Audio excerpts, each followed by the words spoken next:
Assalamualaikum warahmatullahi wabarakatuh.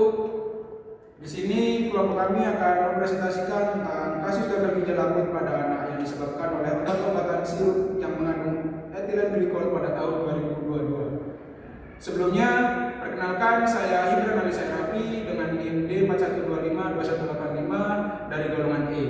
Perkenalkan, nama saya Dandi Triyudistira, NIM D41252252 dari golongan E. Dan saya Muhammad Dimas Alifiandi dengan NIM D41251475 dari golongan C. Dan saya Irfan Frensa Nasbi dengan NIM D41252307 dari golongan E. Saya Musa Muhammad Amanullah, NIM D41252579 dari golongan E. Sekian perkenalan dari kami. Materi selanjutnya akan dijelaskan oleh rekan kami. Kasus gagal ginjal akut pada anak yang disebabkan obat-obatan sirup yang mengandung etilen glikol pada tahun 2022. Kasus ini pertama kali menjadi perhatian setelah adanya laporan dari Ikatan Dokter Anak Indonesia pada tahun 2022 mengenai peningkatan kasus gagal ginjal pada anak. Pada tanggal 31 Oktober 2022, kasus gagal ginjal lebih banyak terjadi pada anak-anak dengan rentang usia 1-5 tahun. Cemaran ini diduga berasal dari penggunaan bahan baku pelarut obat seperti propilen glikol, polietilen glikol, sorbitol, dan gliserin yang terkontaminasi. Berikutnya yaitu perlindungan konsumen. Tujuan utama. Yang pertama yaitu informasi yang jelas, aturan konsumsi, komposisi yang terkandung, dan juga expiry date. Yang kedua, produk yang aman. Perusahaan dan BPOM harus memastikan secara berkala suatu produk agar aman dikonsumsi oleh setiap konsumen. Yang ketiga, layanan berkualitas. Memberikan servis atau layanan yang baik dengan mengutamakan etika terutama dalam merespon laporan dari konsumen. Yang keempat, yaitu meningkatkan kapasitas hukum serta akses informasi. Perusahaan harus transparan dan berani untuk menindaklanjuti kesalahan yang dibuatnya dengan tetap mengutamakan hak konsumen.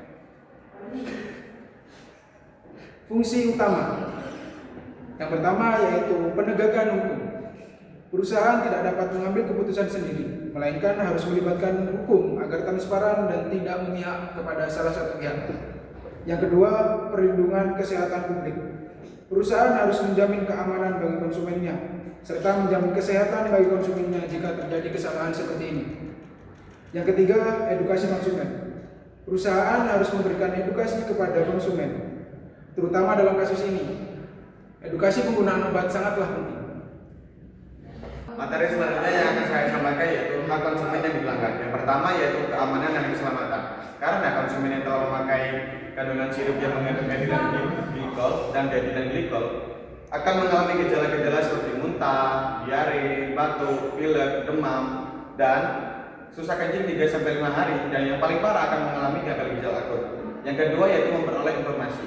Hak konsumen dilanggar yaitu memperoleh informasi karena perusahaan tidak memberitahu bahwa kandungan dietilen glikol dan etilen glikol yang melebihi batas ambang aman akan membahayakan konsumen dan membahayakan nyawa mereka. Yang selanjutnya yaitu hak konsumen. Setelah adanya kasus tersebut, hak konsumen yang pertama yaitu mendapatkan advokasi ataupun pembelaan. Yang kedua yaitu didengar pendapat dan keluhannya. Yang ketiga yaitu mendapatkan kompensasi. Konsumen yang telah terdampak dan terjangkit karena adanya setelah pengkonsumsian sirup tersebut berhak mendapatkan kompensasi dari perusahaan, seperti mendapatkan biaya pengobatan sampai mereka sembuh. Bahkan yang sampai meninggal harus mendapatkan kompensasi. Yang selanjutnya yaitu kewajiban pelaku usaha yang dilanggar.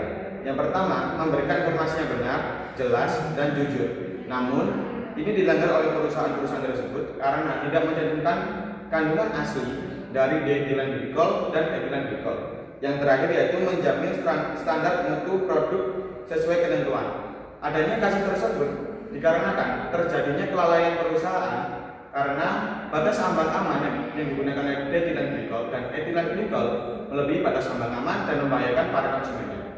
Si pelaku usaha ini terjerat kasus gagal ginjal akut pada anak karena telah memproduksi sirup yang melebihi ambang batas aman, yaitu menggunakan bahan-bahan berbahaya seperti etilen glikol dan dietilen glikol. Si pelaku usaha ini telah melanggar Undang-Undang tahun 1999 pasal 8 dan 9. Adapun pelanggarannya yang pertama yaitu kelalaian dalam produksi, menggunakan bahan campuran yang berbahaya seperti etilen glikol dan dietilen glikol melebihi ambang batas. Dan yang kedua yaitu penipuan komposisi, tidak menginformasikan secara jelas dan secara rinci jujur komposisi bahan-bahan yang sebenarnya terkandung dalam obat. Dan yang ketiga yaitu tidak beretikat baik, menjual produk yang sudah diketahui atau seharusnya diketahui mengandung zat berbahaya pada konsumen. Dan yang terakhir yaitu pelanggaran standar, terlibat dalam praktik produksi yang tidak sesuai dengan standar keamanan dan kualitas obat. Kemudian aspek hukum. Dasar hukum yang terkait kasus gagal ginjal akut pada anak akibat obat sirup mengandung etilen glikol pada tahun 2022 mencakup peraturan perlindungan konsumen, di mana kasus tersebut dikenai pasal 19 Undang-Undang Nomor 8 Tahun 1999 tentang perlindungan konsumen dan peraturan BPOM Badan Pengawas Obat dan Makanan Nomor 34 Tahun 2018 tentang pedoman cara pembuatan obat yang baik. Kemudian sanksi pidana. Pada kasus tersebut, pelaku usaha dikenai pasal 19 Undang-Undang Nomor 8 Tahun 1999 tentang perlindungan konsumen, di mana perusahaan tersebut dikenai sanksi berupa pengembalian uang, penggantian barang, perawatan kesehatan, atau pemberian santunan. Tapi kemungkinan besar akan adanya tuntutan pidana jika ada bukti unsur kesalahan yang dapat dijatuhi hukuman pidana atau denda. Baik, untuk materi kali ini saya akan menjelaskan penanggulangan perusahaan. Yang nomor 1 ada penarikan dan pemusnahan produk, yaitu menjelaskan BPOM menginstruksikan ke semua perusahaan yang memproduksi produk sirup yang mengandung etilen glikol atau etilen glikol dan menarik seluruh produksinya dan menutup perusahaannya, serta BPOM memberi instruksi kepada outlet-outlet termasuk rumah sakit, apotek, dan klinik wajib menyerahkan jenis sirup yang diproduksi oleh perusahaan-perusahaan tersebut. Dan nomor 2 ada ganti rugi. Ganti rugi ini memberikan biaya pengobatan kepada anak-anak yang menderita gagal ginjal akut akibat sirup yang mengandung etilen glikol dan dietilen glikol dengan takaran di atas ambang penggunaan, serta mengembalikan uang hasil penjualan sirup kepada mantan pembeli produk sirup perusahaan tersebut, dan memberi santunan kepada anak-anak yang sudah meninggal karena produk sirup tersebut. Dan ketiga ada penyelidikan. Di penyelidikan ini adalah BPOM menemukan kandungan etilen glikol dan dietilen glikol yang seharusnya tidak digunakan kepada produk tersebut, yang seharusnya harus memakai kandungan propilen glikol. Dikarenakan perusahaan menggunakan kandungan etilen atau dietilen itu karena inflasi ekonomi. Nah, makanya dari itu perusahaan menggunakan kandungan-kandungan tersebut di atas batas. Dan yang terakhir ada menerima sanksi. Perusahaan ini menerima sanksi yaitu memberikan sertifikat